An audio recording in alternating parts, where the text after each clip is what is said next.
시카고팡스입니다. 오늘 성경은 요한복음 14장 1절부터 3절. 너희는 마음에 근심하지 말라. 하나님을 믿으니 또 나를 믿으라. 내 아버지 집에 거할 곳이 많도다. 그렇지 않으면 너희에게 일렀으리라. 내가 너희를 위하여 거처를 예배하러 가노니 다시 와서 너희를 내게로 영접하여 내 있는 곳에 너희도 있게 하리라. 제가 사는 시카고는 위도상으로는 중강진, 한국의 평양 넘어 중강진이라고 있지 않습니까? 제가 어릴 때는 가장 한국에서 추운 곳이라 그러는데 그게 북위 41도입니다. 시카고도 북위 41도, 중강진 위도하고 같단 말이죠. 그 무슨 말이냐면은 이 시카고 본래 바람도 많고 눈도 많이 오고 그리고 추위도 유명한 곳으로 있습니다. 그런데 요 근래 그 많던 폭설도 잦아지고 영하의 날씨도 점점 줄어들었습니다. 50년 전에 제가 시카고 처음 왔을 때 참 유명했지요. 바람도 불고 바람의 도시 아닙니까? 뿐만 아니라 눈이 많이 왔습니다. 학교를 눈 때문에 학교 클로즈한 때가 몇 번 있었거든요. 그래서 자랑 사람 이야기합니다. 지금은 동부에는 끊임없이 그 허리케인 이게 올라오고요. 남부에는 토네이도 있지 않습니까? 서부에는 지진과 또 산불. 그런데 그런 자연재해가 걱정이 별로 없는 장소가 이 중부에 있는 시카고라. 거기다가 요즘 근래 와서 날씨도 참 좋으니까 시카고 살만하다. 시카고 옛날 그 겨울 기온은 없어졌다. 이렇게 방심하고 있는데 올해 들어봐서 그래?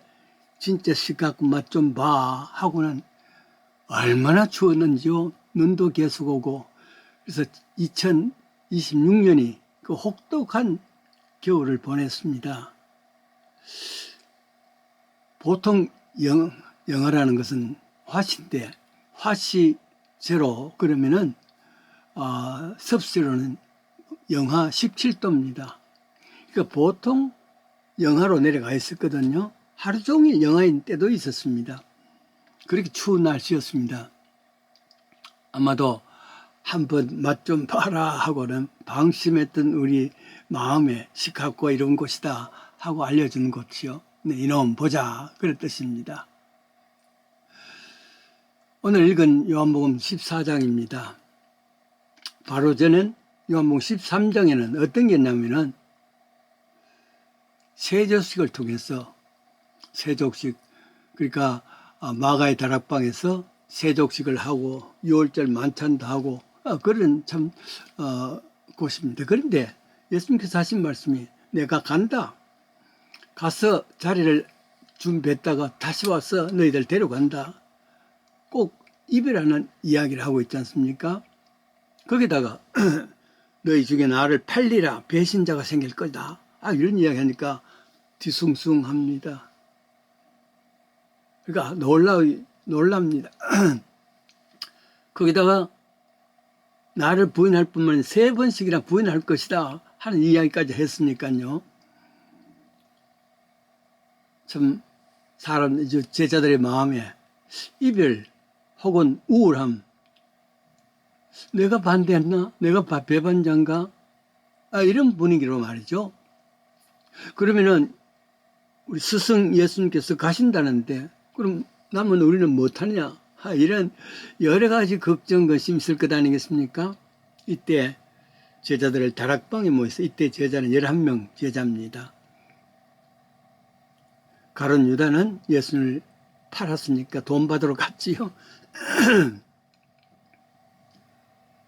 그런 상황 속에서 다들 근심하고 어떡하지? 미래에 대한 어두움에 대해서 그래도 내가 고향을 떠넘겨 왔는데 하는 이런 여러 가지 생각했겠죠.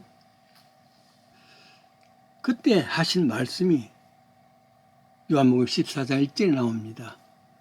너희는 근심하지 말라, 걱정하지 말라. 그 말이죠. 그렇다고 해가지고 이게 그냥 위로의 말이 아닙니다. 입에 발린 말이 아니라 말이죠. 확실한 답을 갖고 사신 말씀 아니겠습니까? 그렇습니다. 그래서 저들에게는 근심하지 말라. 하나님을 믿어도 나를 믿으라 하는 유명한 다락방 설교가 시작됩니다. 신약 성경에는 예수님께서 설교하신 두 번의, 물론 많은 설교를 하셨는데 크게 설교하신 두 부분이 나옵니다. 마태복음 4장, 5장, 6장, 7장이 산상설교 아닙니까? 유명한 그 산상설교는 주로 유대인들한테, 대중들에게 여러 사람 앞에서 윤리적인, 인간이 하나님의 자녀라면은, 하나님의 백성이라면은 지켜야 될 윤리적인 수준, 이 이야기를 합니다. 유명한 산상설교죠. 이거 비금가고 있는 것이 다락방 설교라는 건데 아마도 이곳이 마가의 다락방인 줄 압니다. upper room, 마가의 다락방 디스코스라 그러죠. 이거는 대중이 아니고 11 제자입니다. 그리고 광야 온 산 덜이 아니라 다락방에서 말이죠. 진지하게 예수님의 죽음에 대한 이야기를 하는 곳입니다.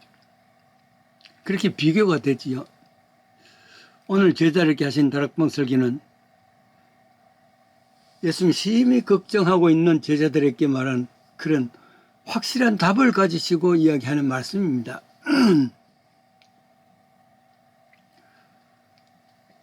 말씀이라는 것은 예수님 본체 아니겠습니까? 하나님 자체 아니겠습니까? 그러니까 하나님께서 책임지시겠다는 이야기입니다. 철학자 켈코울이라는 사람은 죽음에 이르는 병이라는 책을 썼습니다. 죽음에 이르는 병은 암이라든지 아니면 무슨 큰 병, 이런 것이 있을 수 있는데 그 말이 아니고 죽음에 이르는 병은 절망이라.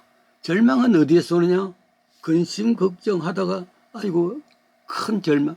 이 절망은 결국은 죽음이란 말이죠. 하기사 육체적으로도 그렇습니다. 날 것이라 하는 그런 소망을 가지고 사는 사람하고 같은 병에 걸렸다 할지라도 절망 가운데 있는 사람하고 누가 오래 살 수 있냐면은 그래도 소망을 갖고 있는 사람 아니겠습니까? 그러니까 이 땅에 살면서 걱정 근심하면서 절망하지 마라 그런 뜻도 되겠습니다. 왜 그러냐면은 그 다음에 6절에 나오는 말입니다. 내가 곧 길이다 진리다. 내가 곧 길이요 진리요 생명이라 그렇게 했습니다. 이거는 요한복음 1장에서 계속해서 지적하시는 것은 예수님이 생명이시단 말이에요. 사람들이 빛이라 그랬습니다.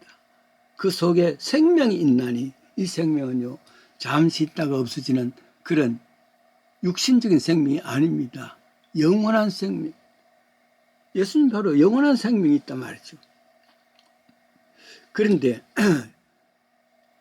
걱정하지 말라. 근심하지 말라. 하나님 믿는 딸은 나름이라. 내가 누군데? 내가 곧 길이다. 진리다. 생명이다 말이죠. 내가 곧 길이다 하는 것은 걱정, 근심 해결할 수 있는 유일한 길이다. 왜? 진리이기 때문에. 그 진리는 어떤 진리? 생명을 가진 생명에 대한 이야기란 말이죠. 그러니까 걱정하지 말라 하는 것은 잠시 위로하고 입에 발린 말이 아니라 답을 가지고 있단 말이죠. 걱정하지 마라. 내가 길이다. 바로 갈 수 있는 길이다. 누군데? 어떤 길인데? 진리의 길이랍니다. 그 진리는 어떤 진리인데? 생명이 있는 진리라. 이것을 이야기하는 것입니다. 내가 곧 길이요 진리요 생명이라는 이것은 철학도 도덕도 답이 아니라 예수님이 답이시다 하는 이 이야기 옳습니다. 나를 통해서 그러니까 이 말이 곧 요한복음 1장 1절을 증명하는 것이죠. 태초에 말씀이 계셨다. 이 말씀이 곧 하나님과 함께 계셨고 이 말씀이 곧 하나님이시다. 말씀과 하나님이 동일이란 말, 동일 인격이란 말. 이거를 따로 바꿔서 태초에 예수님 계셨다. 이 예수님이 하나님과 함께 계셨고 이 예수님이 바로 하나님이시다. 이걸 이야기하려는 겁니다. 세상에 바른 길은 하나밖에 없습니다. 하나님밖에 없습니다. 근데 예수님께서 내가 길이다. 세상에는 하나밖에 없는 진리가 있습니다. 하나님입니다. 내가 하나님이란 말. 영원한 생명은 하나님밖에 없습니다. 그 영원한 생명 예수님께서 내가 그 길이요 진리요 생명이다.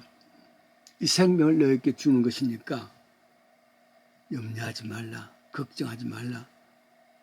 절망하지 말라. 그 말입니다. 그런 의미에서 우리도 이 말씀을 통해서 무슨 일을 당한다면은 요한복음 14장 1절에 걱정하지 마라. 근심하지 말라. 내가 곧 길이요 진리요 생명이다.